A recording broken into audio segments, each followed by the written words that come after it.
Good morning, good afternoon, or good evening. Welcome back to Slave Ages Podcast. And this is a very special treat for me. For season eight, we get to talk again with Steve Porcaro about his wonderful new album, The Very Day. Steve, how are you? I'm real good, thanks, Preston. How are you? I am fantastic. It's good to see you again. It's good to Likewise. hear new music from you. This is a fantastic album, The Very Day. And I was looking to see when was the last time we talked about your solo album, but Someday Somehow came out back in, I think it was June of 2016. You know, I hate that. I hate that it's been so long. You know, uh, um, this is, to that point, you know what I mean? To me, hating that it's been 9 years. I can't wait to show everybody now that I've got the blinders on, now that I'm not touring, now that I'm not doing film, now that I'm in the very enviable position to be able to just focus on my songs, you will be seeing a lot more of my music a lot more often. I promise. Well, I know that you sent me one of the singles probably 3 or 4 years ago. I heard it and it made it on the album. So I know you've been working hard on this, but you've been busy. I mean, I know you've been doing some limited shows in LA. I know you've been here, over there in Nashville as well with David Garfield. But you've been a busy man anyway. Yeah, no, those are just kind of one-offs here and there. I'm yeah, those are just kind of one-offs here and there. I've been really busy working on this since I've stopped touring and the last 3 4 years. The other stuff has just been short things I've been doing with friends. This is what I've been focusing on, and I actually at one point this was going to be a double album, a double CD. I have worked on that much music. Um, it really was hard to figure out. I actually, a friend of mine, Patrick Leonard, I sent him everything. We've been both kind of in the same place in our lives, wanting to just get our own stuff out. And I sent him everything. I says, you help me pick a single CD because this is just too much. So the good news is my follow up to this is already halfway done. Is more than halfway done. I'm gonna have a real good jump on as far as I want to do an album a year. I want to Wow. because this is all I do now. From what I mean. We'll see what reality is, but the follow up is more than halfway done. I've got a good 6 7 songs already ready to go for the It's next. interesting you mentioned Patrick Leonard because I picked up his solo out, one of his solo albums, his last solo album about 6 months ago. And I know he was really busy as a producer and as a go-to session person. And I saw his credit on your album. So it's just good to hear that he is also being as active or more active as you are, and also his involvement in this project. But let me ask you, um, after Someday Somehow, which was 2016. When did you start the process for The Very Day? you know, Pretty much right away, but I was still touring with Toto quite a bit. And whereas back in the old days, believe me, I would set up, I had quite an elaborate setup when I'd go on the road. And or what I'm saying, when I'd be home working on film stuff, you got to understand that all those things really owned me. So the only way a human nature or something got finished would be by me rarely sleeping, would be by me, you know what I'm saying, being up all night when I in a hotel room working on the demo on a 4 track, spending 2 hours setting up a studio in a hotel room, working for 2 or 3 hours, and then tearing it all down again because I'm doing one nighters. I just don't have the energy or the wherewithal to do that anymore. And I want to take care of my health, and I want to um, spend time with my family. So when I would get home from the road with Toto, I would, you know what I mean? I didn't want to just be in the studio all the time. I wanted to be a human being and a father and a brother and a son. And so now, again, I really feel blessed, but I'm able to do just this because, for instance, when I would do a TV show, it's not like I had lots of friends who are they're that kind of they have that kind of talent where they could do a film, they could do a TV show and do their 9 to 5. That was their day job. 9 to 5 would be doing their TV show or scoring a movie, and then go have dinner with their family, and then go back to work and work on their solo album, do the stuff they loved. For me to make those deadlines to do this TV show Justified, which I loved working on and stuff, but that was me working day and night to get Wow. those to get those to make those deadlines day and night. You know, Toto, being on the road with Toto, that was just, I sleep now.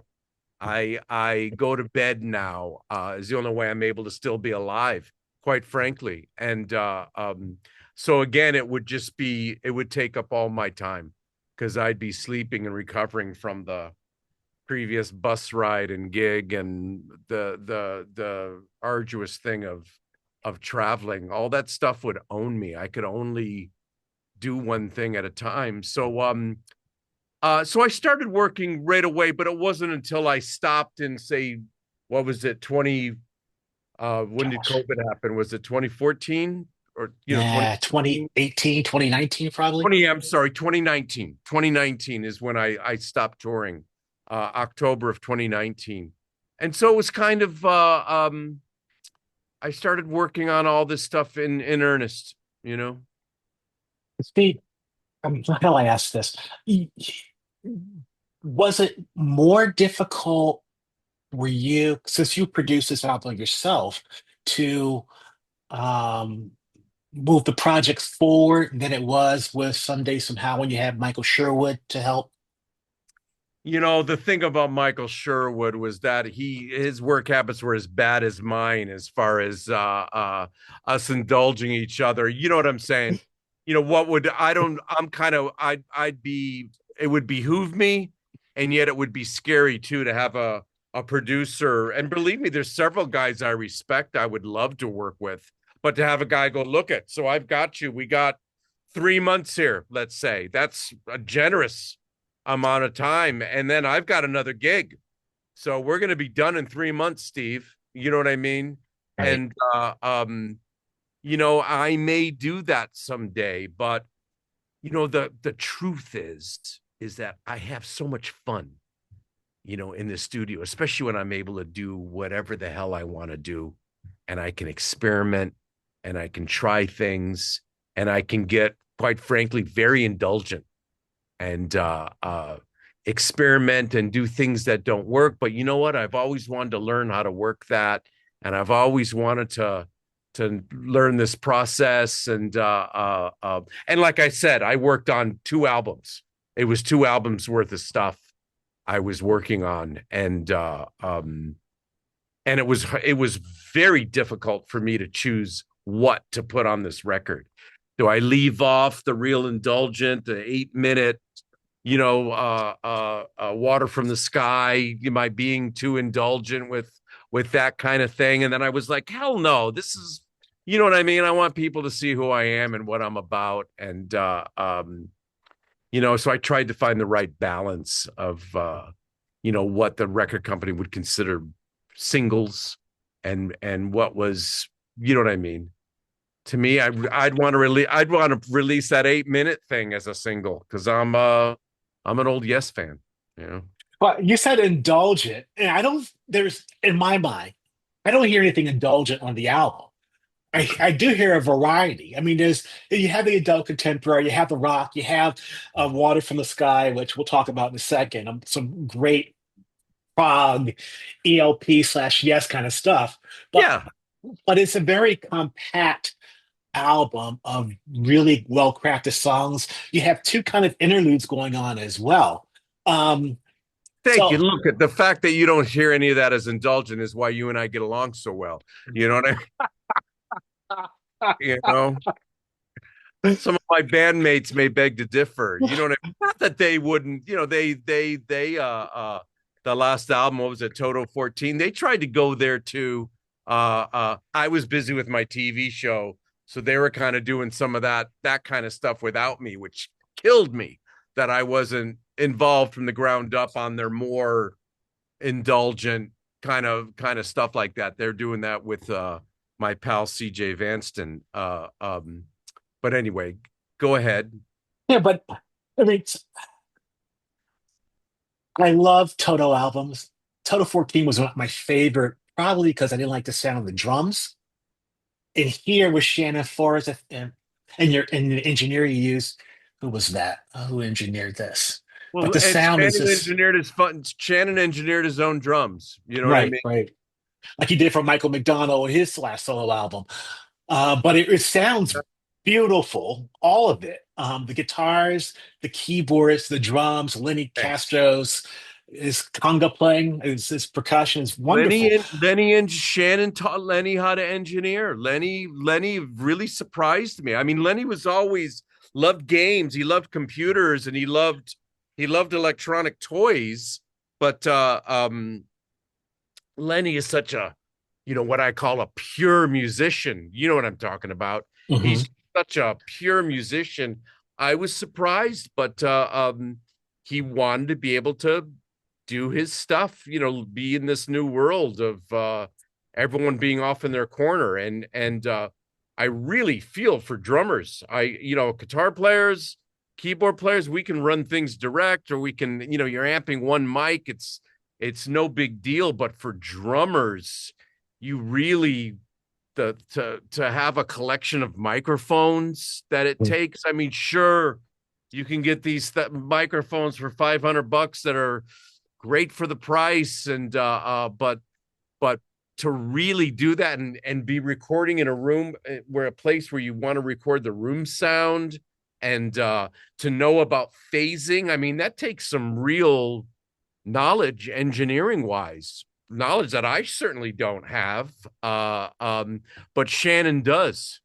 And Shannon's got an amazing studio and an amazing collection of microphones and really knows his stuff and really knows how to engineer, like Simon Phillips. We were lucky, that Simon Phillips was also a guy who knew what he was doing in the studio. But a lot of drummers, I feel for him. That's not as easy for them to just work from home or to be set up as easily as it is for the rest of us in this computer age of us all kind of being in our separate, you know what I mean, cubicles or whatever you want to call it. But you have evolved as an artist. You have evolved as a player. You have evolved as a musician. Um, and this Thank album sounds different than someday somehow. you. Uh-huh. Sonically, it sounds different. Uh, there are a lot more acoustic keyboard sounds on the album. Was that a conscious choice by you? No, but thank you for noticing that. I see that's the thing is that I feel like that's the thing. I just turned 68. Was supposed to retire when I'm 65. And in a way, because all of a sudden I'm looking around and the coast is clear and I can do whatever the hell I want to do and indulge myself. And luckily, all through all the years, I was a pack rat. I saved every cassette motif that was sitting next to a piano all the time at the Manor with David Paich. You know what I mean? As a matter of fact, the next single, it's called Saints and Angels. I Mhm. I had just digitized a huge bin of literally hundreds of cassettes. Not only that, but it tuned them. Some of them were like out of tune because over the years they had stretched, or we're talking decades now. I had just done all of that, went through that whole thing with a lot of help, by the Mhm. way, and then I just found a cassette laying around. It was just laying on top of one of my rack mounted synths, and it just said Steve and Dave on it. It wasn't numbered like all my other cassettes. It just said Steve and Dave, and I put it on, and it's Dave and I it was David playing piano, four chords over and over again, and me scatting, singing this melody on top of it. I sent it to David. I said, "Do you have any memory of this whatsoever?" He said, "Hell no." You know, he had no idea what it was from. And you know what? We finished it. We brought in Stan Lynch to do the thing. It turns out it's called Saints and Angels. I wanted to keep it very simple.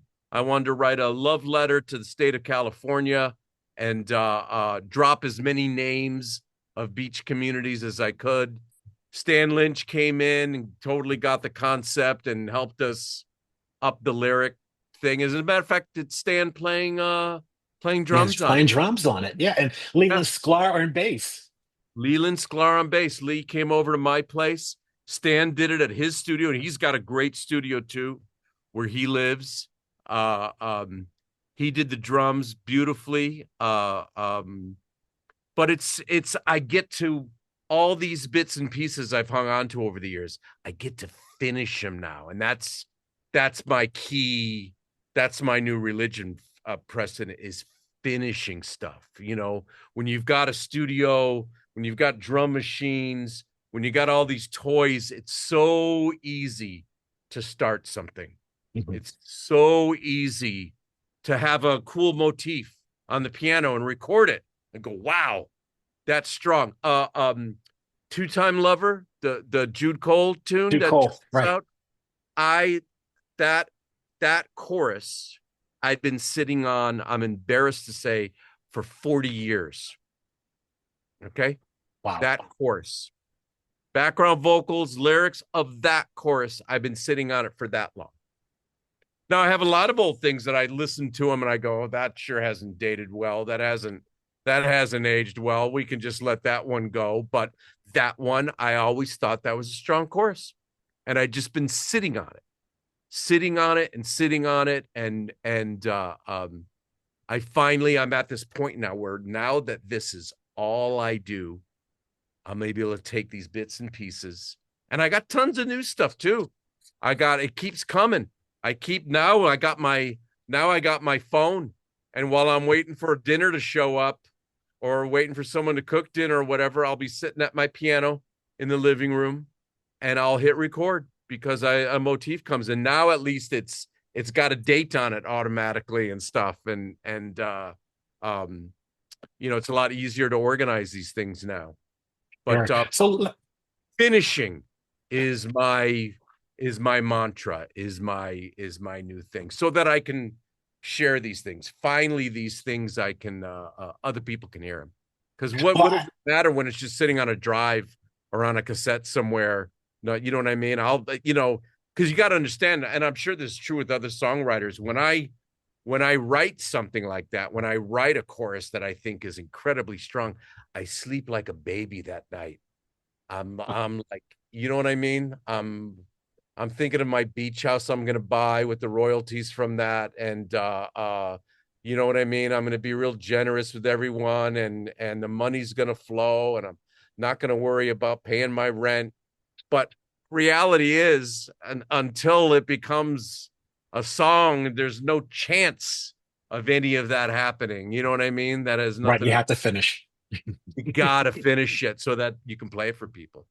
Well, Steve, if I could ask you about a few of the songs on this wonderful album, and you started with Saints and Angels, so I'm gonna go back there, and I'm looking at through my notes, and I hate to ask an obvious question because John Anderson yelled at me when I asked him an obvious question. I'm going to ask you one. Um, this features the wonderful Jason Schuff on vocal, I believe. Yeah. Um, Saints and Angels, yeah. yeah, yeah, but it sounds to me as if this is something you could have easily said if you wanted to. Saints and Angels? Yes, Really? yes, You know, again, look at Jason. I sing plenty on this album, as you see. you I do. my albums are more, and I believe me, I've read comments. I know I have there's those the hardcore Steve Porcaro fans that remember the guy that sang "Taking It Back" on the first Toto album and stuff, and they want to hear that guy sing "Everything I Do." But it's me thinking more of myself, quite frankly, as a songwriter. You know what I mean? And believe me, you wouldn't have rather heard me sing "Human Nature." "Human Nature" was right in my range, okay? But look at, do you know what I'm talking about? Michael Jackson took it to another level. Quincy Jones and his production took it to another level. It was always still my baby. I still look at that as my baby. I'm always grateful to John Bettis for writing those amazing verse lyrics and taking it to another level. But for me, it's about nurturing the songwriter. You know what I mean? And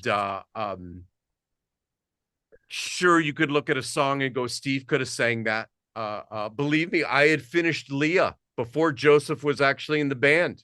I Wow. had finished a vocal on Leah painstakingly, painstakingly, with all those guys producing me and putting me through what it went through. You know what I mean? But then when Joseph was in the band, there was finally a singer in the band that I could see him singing my songs. And I wanted to be able to do my songs live and stuff because I knew I was never going to sing back in those days. I know since then I've done Taking It Back a couple times live, and it's a feeling.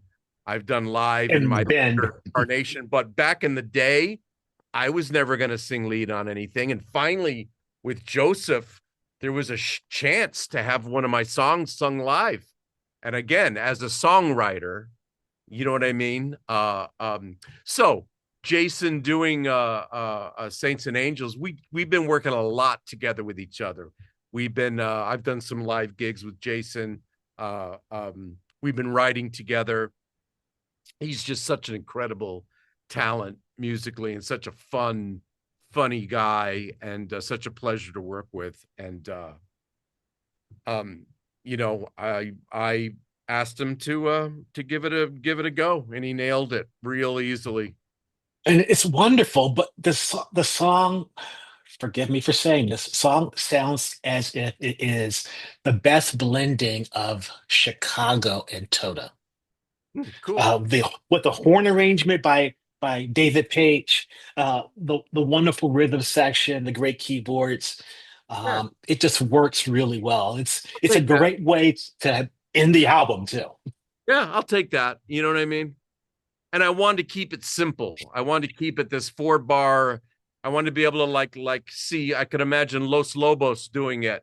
I kind of because I wanted to acknowledge that the California, the reason why all these are San Diego, San Francisco, all these Spanish Mexican names are for a reason. They were Mhm. kind of they were here before we were, and I wanted to acknowledge that. Uh you know yeah, I want to keep it simple. I want a bar band be able to do that song. There's not a lot of, you know what I mean? Right. Toto's hard to really pull off, and a lot of people do. There's great versions of Africa out there, and the Rosanna's kind of hard to is real challenging for bands to recreate. I wanted to keep one thing real simple. Yeah.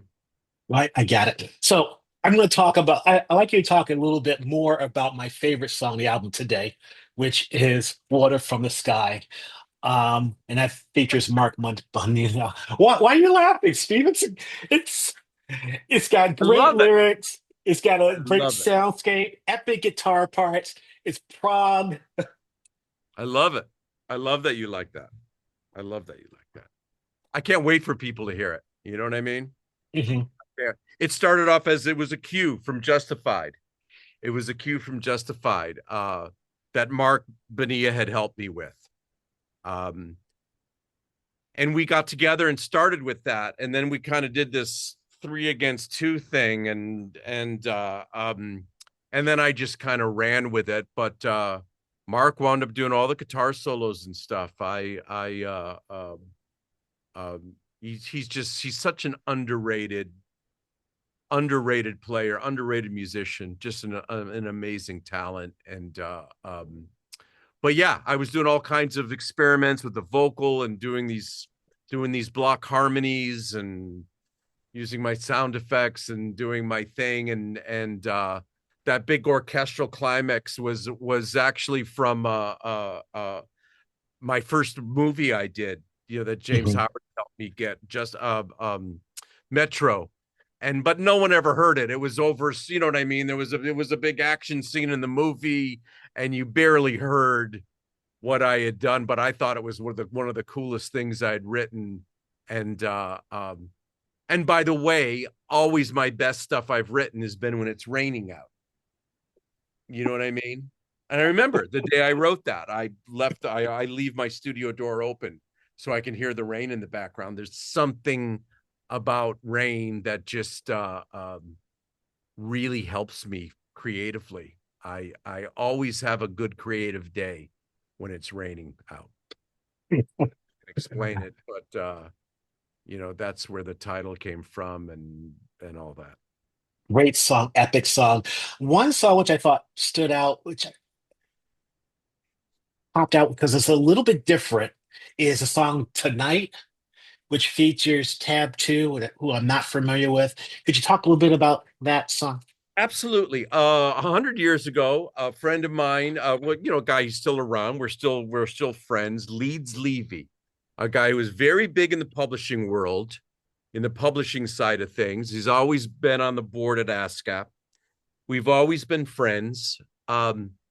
He, I'm not kidding. This was 25 years ago, at least, probably more than that. We were friends. He was living in LA at the time. We had a lot of mutual friends. A lot of people know who Leeds Levy is on the publishing side of things. He played me this band, these guys from Germany. It was mostly these two guys, and he played me this band that was kind of that had one of the guys was a trumpet player, Mhm. and they kind of did this what do they call that? It was kind of an acid jazz thing. Do you remember that genre for like a half an hour? You know what I mean? Right, right, right. We're kind of doing hip hop beats against some bebop trumpet stuff, and it was this. Anyway, there was just this one song, Get Rid, that just jumped out at me that I just loved. They were rapping over it. There was a rap, in the verses, and then they would go into this instrumental chorus. Well, one of my favorite songs of all time is Baker Street by Jerry Rafferty. Mhm. To me, I have this very short list of about 7 songs that I call epic records. You know what I mean? Owner of a Lonely Heart is on there. Crazy by Seal is on there. There's these certain records that to me are just epic records, and Baker Street is on there. And it's such, especially it's how unusual it is with an instrumental chorus. He sings this song, you know what I mean, about Baker Street, but the chorus is this great saxophone line. Um, and anyway, Tab 2, they both went on to do other things, and Mhm. I never knew of anyone who ever knew who Tab 2 was. And I'd actually been working with one of the guys on some other stuff, having him do some trumpet for me on some other things. And I just got the idea. Let me try to write a song about, you know what I mean? Write a song and use this as an instrumental chorus. And I kind of followed this form of Baker Street, Mhm. as far as the intro went, and going into that section that I just thought was so hooky. You know what I mean? And then I wrote a song in the same, you know what I mean? I wrote the lyrics. I was really inspired. I was seeing a friend on the east side of Manhattan, on the Upper East Side, and just kind of wrote a lyric and finished it, and that wound up being Tonight. Wonderful. It's different than the other stuff on the album. It's different than your first album. It's Sure is. progressive. It Sure moves is. forward. I love it. All right, I want to jump to one that features Michael McDonald, the song Change.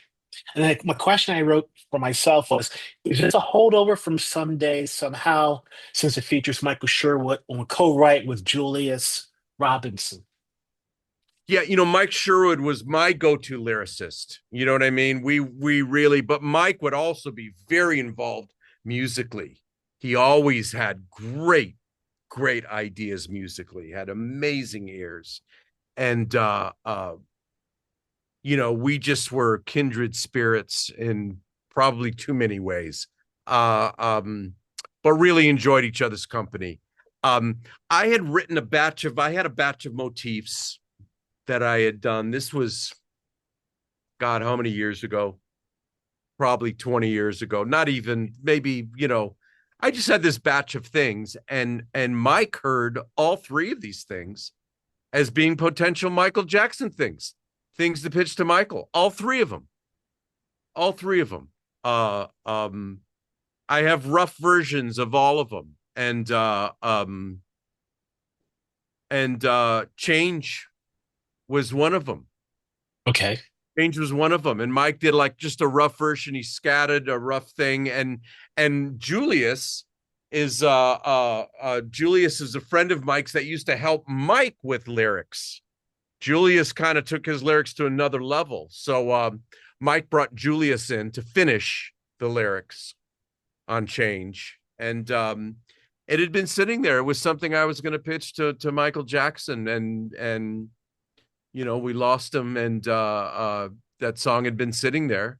And again, I always thought it was really, really strong song, and I wanted to share it with the world, and I wanted to finish it, you know, I wanted to Um, finish it, get it out there. and that kind of reminds me, I think you talked last time we talked about the song for All Time. Uh-huh. Yes. That's one that you wrote with Michael Sherwood as well, which came out on a re-release of Thriller. Yeah, which was wrong. That's how they presented it. They presented it when they put it out like it was a Thriller 25th anniversary release or something like that. Mhm. And they said this was an outtake of Thriller. No. No, what it was I had submitted it to Michael for the Dangerous album, is the truth. Oh, wow. Is the truth. It was done for the Dangerous album. Quincy wasn't around anymore. Bruce Swedeen, the engineer, was co-producing with Michael. Mhm. And Michael, we had cut a track with my brother Jeff. I remember we had cut a track at Record One, real close to here, and we just never finished it. It just never got finished. There was supposed to be these octave vocals, and when they told me it was going to be released, I reached out to Michael, which I had never done. I had to go through, quite an ordeal to get him on the phone. I had to call this guy and ask for this name, and then he would call this guy and he would tell me, now ask for this name. And it was like this thing it was this spy thing to get Michael on the phone. But I finally got him on the phone and said, dude, we got to finish it. It's not done. There needs to be octaves in the like, there was like a Phil Collins kind of Genesis kind of octave thing in the bridge. Anyway, he was like, yeah, absolutely, no problem. And some lyrics were wrong, and we made a date at a studio to meet and finish it. And Michael never showed up. Wow. This was a different time. So that's Mike Sherwood singing the octaves. Anyway, but Michael had taken it and given it to an arranger who did this whole orchestral thing. You know what I mean? Mhm. Some of it is okay with me. Some of it's over the top for me. Mick Gazowski wound up mixing it. It kind of wasn't done the way I wished, to be honest with you, that I wished it was done. And it was kind of taken out of my hands, but I was thrilled that it actually has wound up. I just wish I could have had a little more control of that if they would have brought me in to finish it, you know? Sure. Makes sense. So let's go back to the first song on the album, which is Marilyn, which you Yeah. co-wrote again with Stan Lynch. Yes, I kind of wrote it myself. That was just a couple years old. That was just that's about just a two. That was a very recent song I had written again. like off of a motif I had while I was waiting for dinner to show up. I wrote that song, wrote those changes, wrote the lyrics for the most part, and just brought Stan in after I was finished to just kind of try to make the lyrics a little bit better than they were, you know. Mhm. Stan just helped me out with the lyrics. Yeah, and this one has it's another song which has a pretty elaborate horn part to it, which features some really great horn players, Larry Williams, Chuck Finley. Yeah. Uh, great work there. And then there's a note about SoundCloud, courtesy of Patrick Leonard. Yes. Yes. So here's the story. Here was my mantra on this album, and even in my life, to be honest with you, look at I was always Jeff's little brother. I thought I was going to be 31 years old for the rest of my life.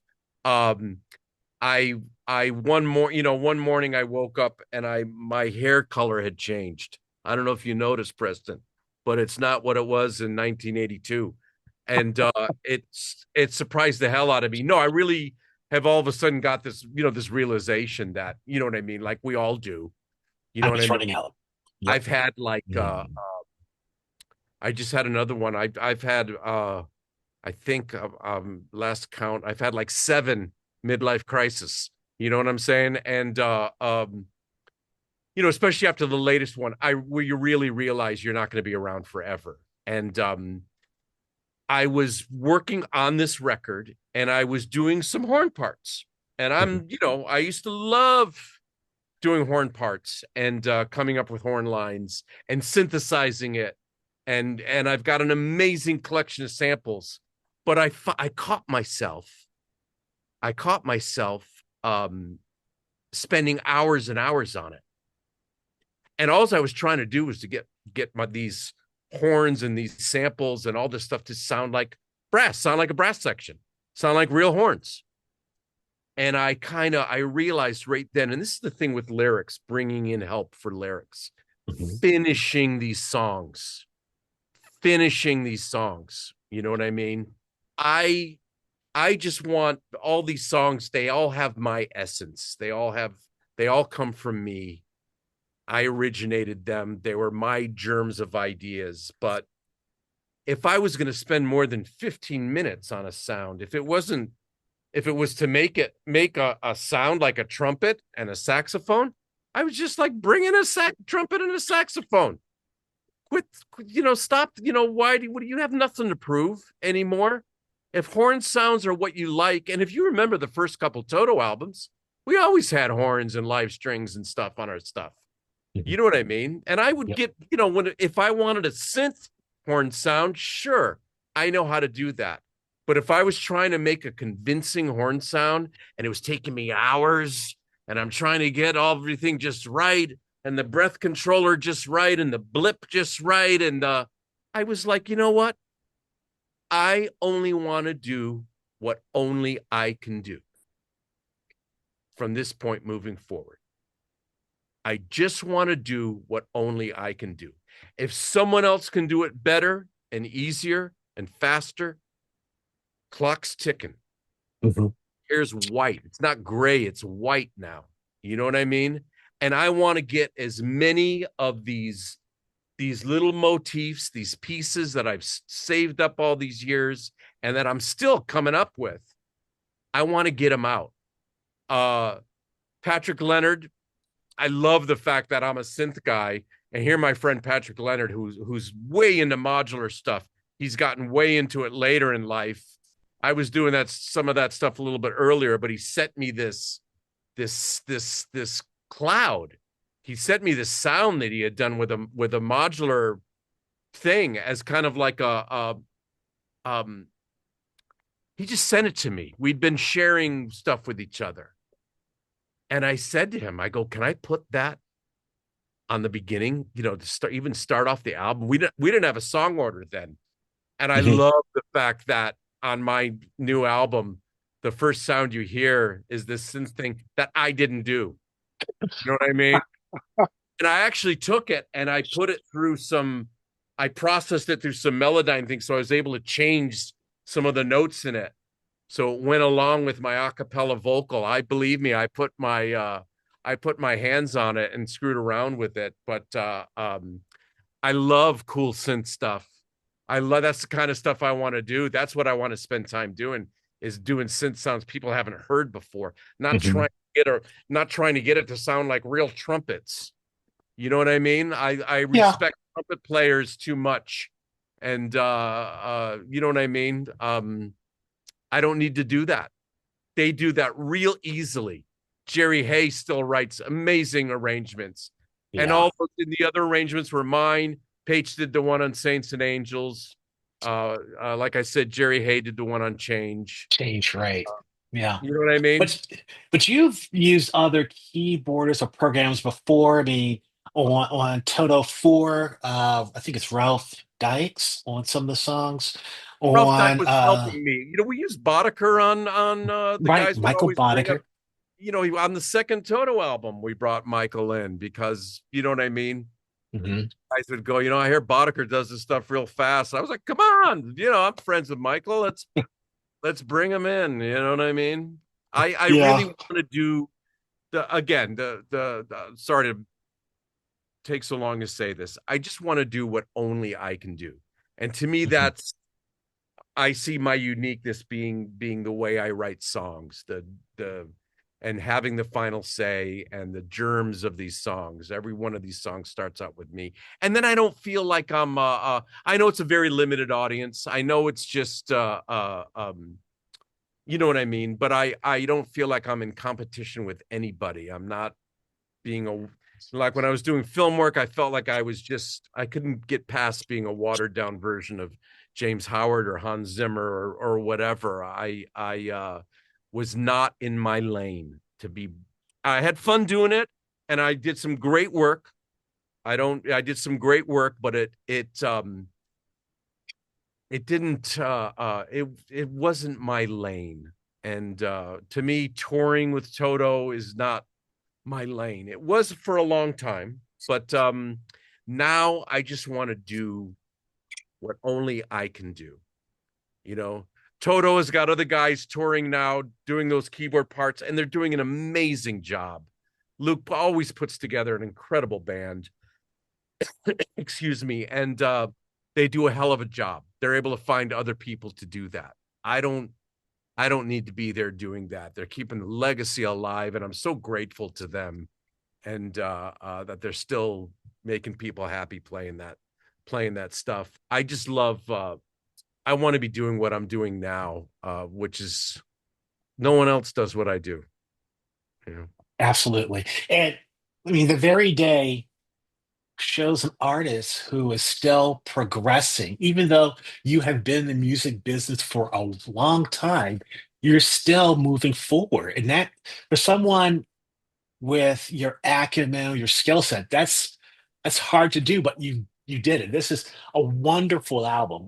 I absolutely love The Very Day. Is there, Steve, is anything else that we didn't touch on that you want to touch on? No, no. No, Yeah. that's those are the key things about it. And you know what? So a lot of people I see comments, people think my stuff is very dated sounding and whatever. But thank you. You're close Interesting. enough to where I come from and everything where you I love that a guy like yourself sees that in some ways. This is what I'm talking about, as weird as it sounds like coming from a 68-year-old. I'm just getting going. You know what I mean? I want to get better and better at doing this and faster and get these ideas out there, because I to me that's what's interesting, and I'm hoping something sticks. Someone wants to use something in a movie. Somebody wants to, because I'm not going to go on the road. That's another thing, is like I'm done touring. I don't want to, and I can't. I'm not going to sing live. I just want to make this music. I just want to do the craft of putting these songs together and sharing them with everybody. Well, we're very fortunate to have new music from you. It's a great album. Looking forward to when it comes out on October 3rd, and then moving forward with your next project. Steve, Thank you for your time. I'm going to end the recording now.